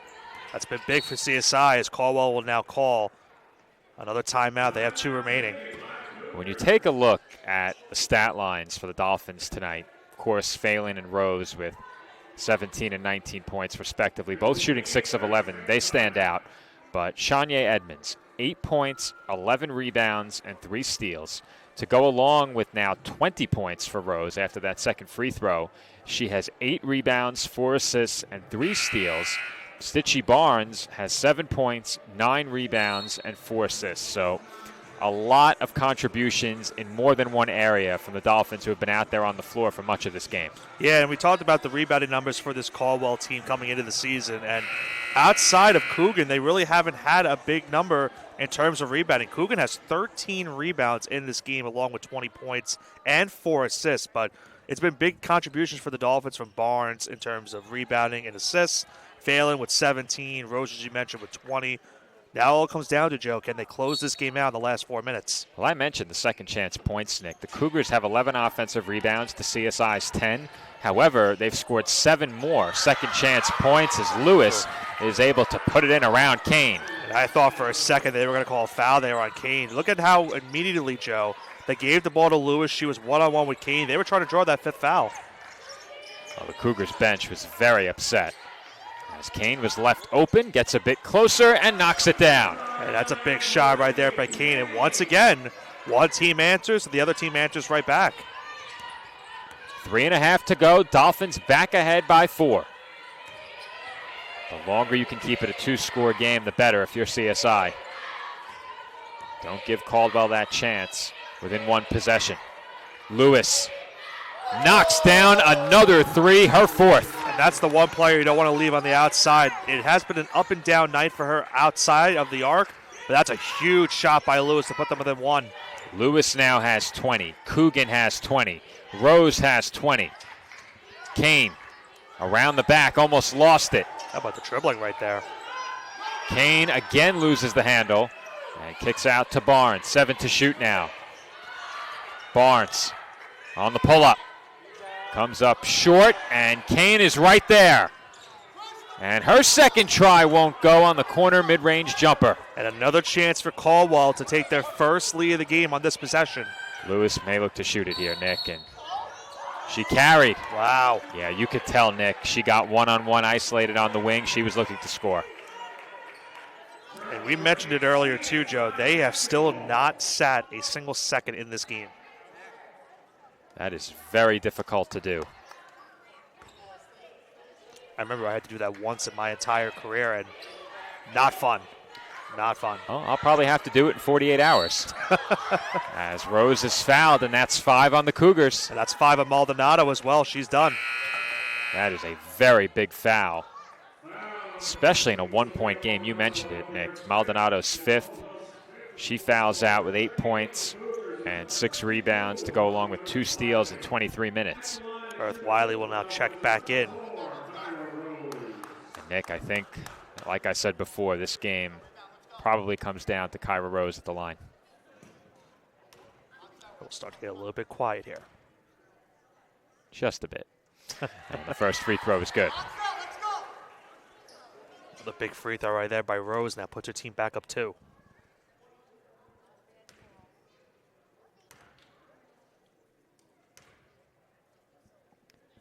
Second free throw from Rose will not go. And the Dolphins lead it 61-59 with just over 2 minutes to play. Okay, the immediate foul on Rose right there. And once again, Joe Lewis immediately gets the ball, immediately looking to push, and draws the foul. That's now 3 team fouls on CSI. The Dolphins have done a good job avoiding the penalty for much of this game. Inbound goes to Lewis, well beyond the arc. Coogan with it now, defended by Barnes. They get the switch on to Phelan, and Coogan put up an air ball. And she immediately knew it, Joe, as soon as she shot the ball, that was going wide left. I feel like looking at that sequence, she got the matchup she wanted. I'm a bit surprised she settled for the deep 2. Dolphins again facing some pressure here. Edmonds with it, up to Kane. A wise job by Kane right there. Try to milk some clock here at this point and try to find a possession and try to get something late. You're at a spot in this game where you may only need 1 or 2 more baskets, excluding free throws. This is Rose with 6 to shoot. Rose on the drive finds Edmonds. And that's an air ball. And I think that works in the Dolphins' favor, denying the transition opportunity. And they got the look, too. Edmonds was wide open for the shot, but had to really quickly put it up with the shot clock winding down. But you're right, Joe. Even though it didn't get them any points, it does milk a lot of clock. Minute 39 still to go, so still a lot of time left in this game for these two teams. When you look at how that possession played out, Nick, the spacing was not good. Rose wanted to drive, and Kane slipped to the basket off the screen, and Rose effectively drove right into Kane and her defender. 15 to shoot now.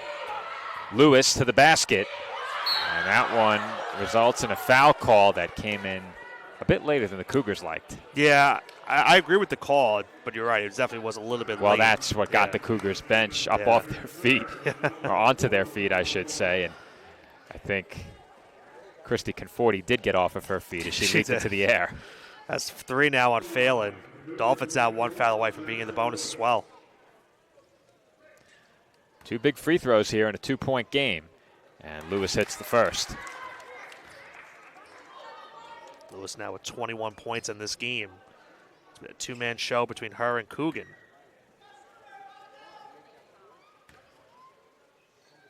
Free throw on the way, and that's good. That was kind of the scouting report you had coming into this game. You know, you look at Lewis and Coogan's numbers on the season.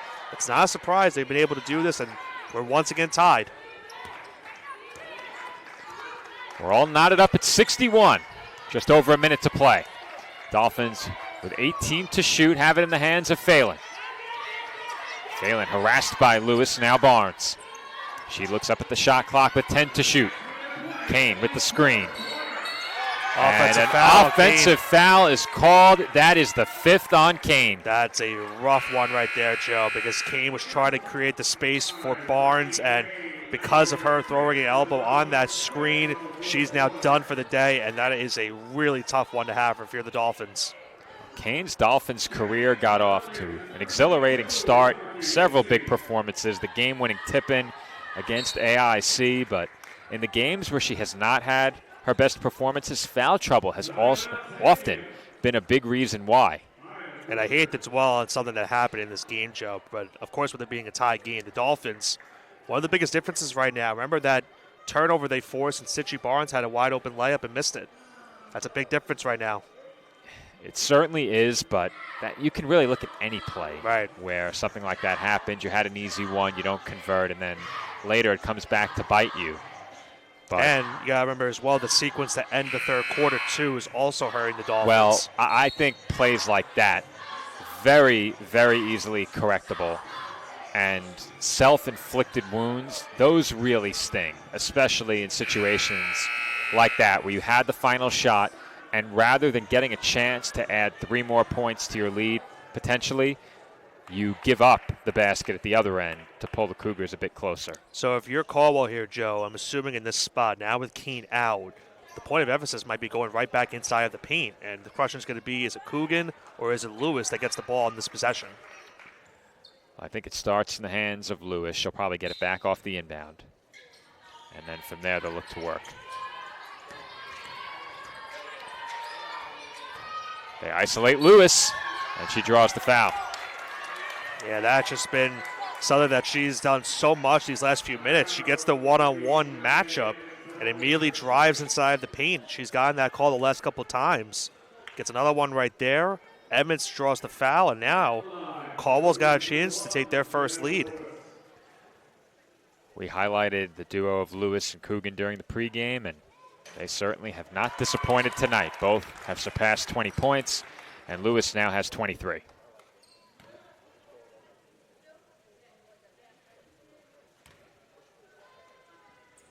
And the second free throw is also good. And then Nicole Sarcone will call her second to last timeout. So if you're the Dolphins, I think you're looking at going 2 for 1 here. In the women's game, the timeout will advance the ball. So the Dolphins will inbound in the front court and will have an opportunity to get into their offensive set very quickly. Nick, what are you looking for here? I think it's going to probably go into the hands of Rose, it looks like at this point, Joe. The question is going to be, if you're Caldwell, do you attack and close inside of the paint and allow an open shot on the outside and risk that possibility? Because we've seen Dana Phelan make those shots tonight. I think it goes to Rose. If something is open on the outside for a Phelan or maybe a long 2 from Barnes or Edmonds, you take that opportunity and try to make the most of it. But I think you have to give it to Rose at this point late in the game. Try to see maybe if you get the quick inbound, you mentioned the 2 for 1, try to see if she can go to the free throw line, create an opportunity where Caldwell will have to put up a shot and give CSI a couple seconds afterwards on the final possession potentially of this game. And I mentioned it earlier in the broadcast, Nick. Perhaps the most impressive part of Rose's performance over the weekend at Mercy was her passing. And I think that the defense of the Cougars is going to try and put her in a spot where she needs to pass here. You're not going to let Rose beat you. Perhaps she forces you to commit a foul, but I think you're looking at one of the Dolphin shooters outside of Phelan potentially being left open with a chance to tie this game. And she's going to be the one that inbounds the ball here, so could be a quick give and go if potentially on this play. It's going to be a situation where they give the ball back to her off the inbound, I think. There's the handoff. She gets the screen from Weesey, and Weesey drew the foul on that screen. Weesey's going to the line. Yeah. How about that? Yeah. Weesey checking into the game for Rocky Kane because of the foul trouble, and now she has 2 huge free throws upcoming. And you'll take that all day long, Nick. Forget about a 2 for 1. They go not even 2 seconds, and they're headed to the line. Yeah. That last foul on Corbin now, that's her 4th. What a tough spot to be in for a player who just came in off the bench late in the game. And Reese misses the first.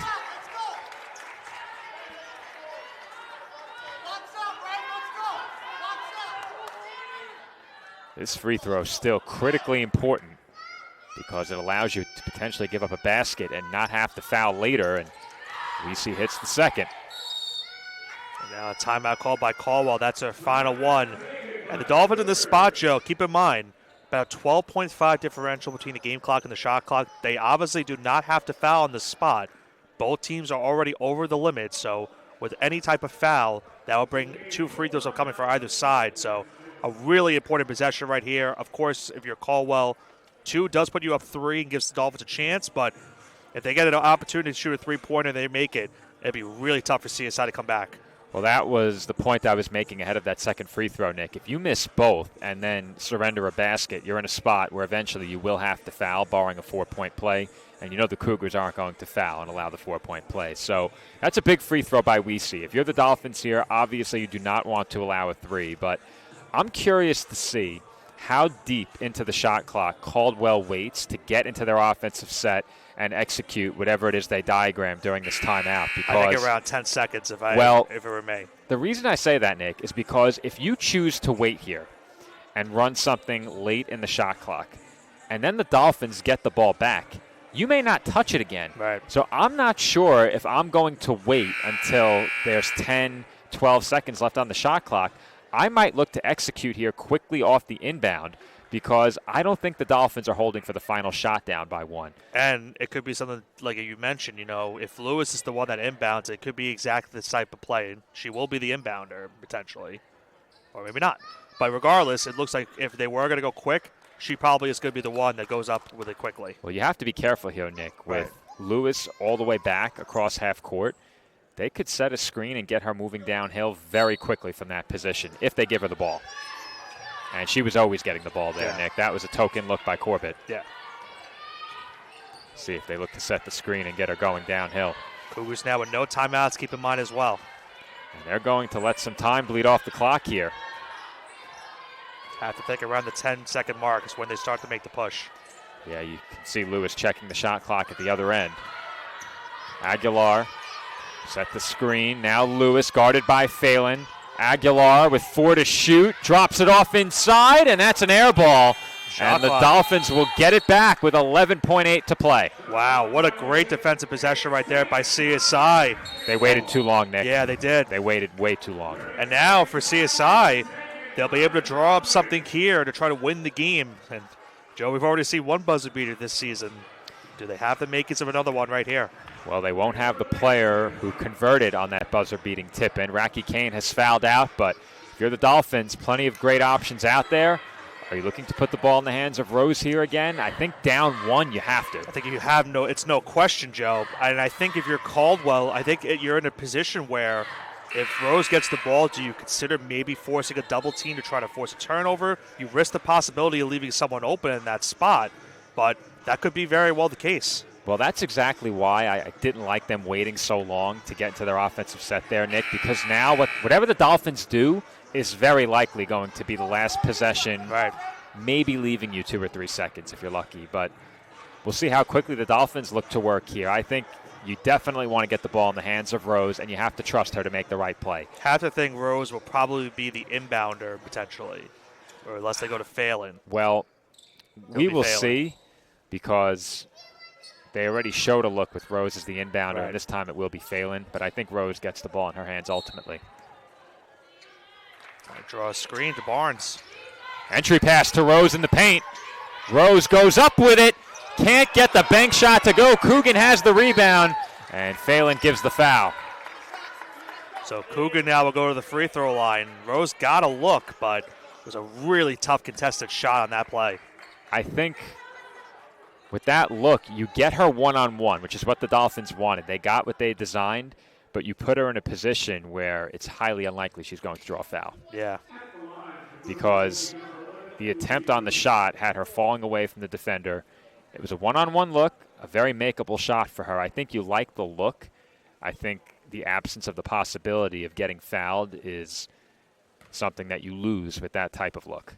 Coogan, remember, 7-7 from the free throw line. Big ones coming up. Huge. And she calmly nets the first. And now, Joe, she makes the second.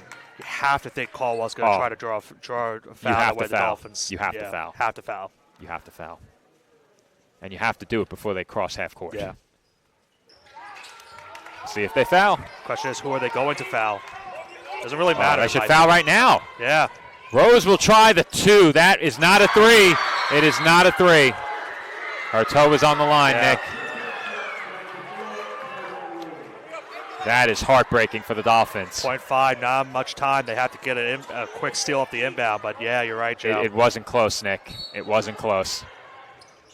And that will do it. We see sent Coogan into cheerleaders row there. But we'll see if they got the foul off with any time left. I don't think it's going to matter, Nick. No, I don't think so either. We'll slow it down a little bit more. And you can see it right there, Joe. The foot right on the line. Yeah. Actually, might have a better look at it at the close-up. That's true. As well. That's true. Yeah, we have it right there. They put 0.3 on the clock, but technically, Dolphins can shoot in 0.3. I think you missed the second on purpose. Yeah, no question. Credit, it would look nice in the stat sheet if you had a perfect day from the free throw line, but yeah, you effectively end the game.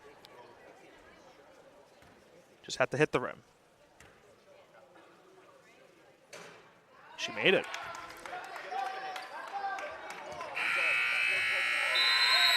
And the Dolphins will lose a tough one. Here at home, Coogan finishes with 24 points. Lewis finishes with 24 points. And Kyra Rose finished maybe 1 or 2 shoe sizes too big as the Dolphins net the big shot.